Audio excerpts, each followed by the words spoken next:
Leo nimekuja kutembelea kituo hiki cha kujaza gesi kwenye vyombo, kwenye magari. Na nimeona uwekezaji mkubwa ambao umefanyika na serikali. Zaidi ya bilioni 12 zimezikwa hapa kuhakikisha kwamba tunatoa huduma nafuu ya kwenye vyombo vyetu vya usafiri. Gharama ya gesi kwa kilo moja ni 1500. Huwezi kulinganisha na bei ya petroli au diesel. Lakini kwa mtungi mmoja ambao unaweza kujaza mpaka kilo 17, una uwezo kwa gari ndogo hizo kawaida unaweza kwenda mpaka kilomita 150. Ni nafuu kubwa sana kwa vyombo vya usafiri. Dar es Salaam ni sehemu ambayo watu wengi wanatumia magari madogo na magari makubwa, lakini kuna watu wanafanya biashara za magari kama watu wa Bolt, Uber na vitu kama hivyo. Kwenye vituo hivi tunavyo vichache. Sasa hivi tunao mpango mpaka kufika mwakani mwezi wa 6 tutakuwa angalau kwa Dar es Salaam kila barabara kubwa itakuwa ina vituo kwa ajili ya kujaza gesi.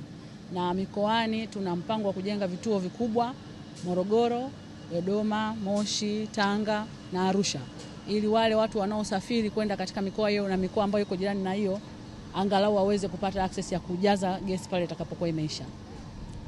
Tunajua kwamba mfumo wa gesi ndio mfumo nafuu zaidi katika usafirishaji. Na serikali kwa kujali tunatumia rasilimali tulionayo kuhakikisha kwamba wananchi wananufaika na rasilimali tulizonazo. Kwa hiyo nitoe rai kwa wenye vyombo vya magari, sekta binafsi kuja kuwekeza katika eneo hili. Mpaka sasa hivi magari na bajaji zaidi ya 12,000. Zamani kituo hiki kilikuwa mtu kujaziwa anachukua mpaka masaa 3. Sasa hivi ni dakika 4 tu. Ndani ya dakika 4 mtu anakuwa ameshaondoka, ameshamaliza kujaziwa mafuta kwenye chombo chake cha usafiri. Nitoe rai kwa sekta binafsi kuwekeza katika jambo hili.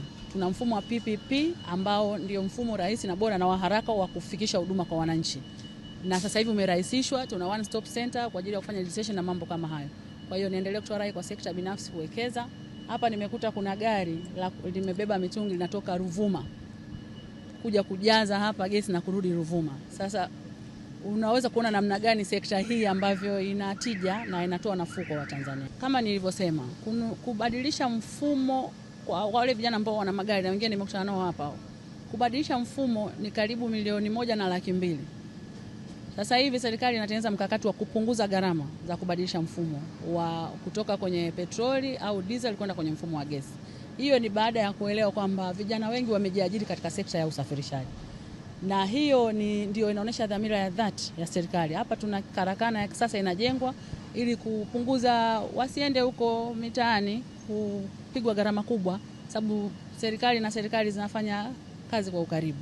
Kwa hiyo niseme tu vijana tumefikiwa na vijana tunapewa kipaumbele kwa sababu ndio wanufaika wakubwa sana na ndio nguvu kazi ya taifa.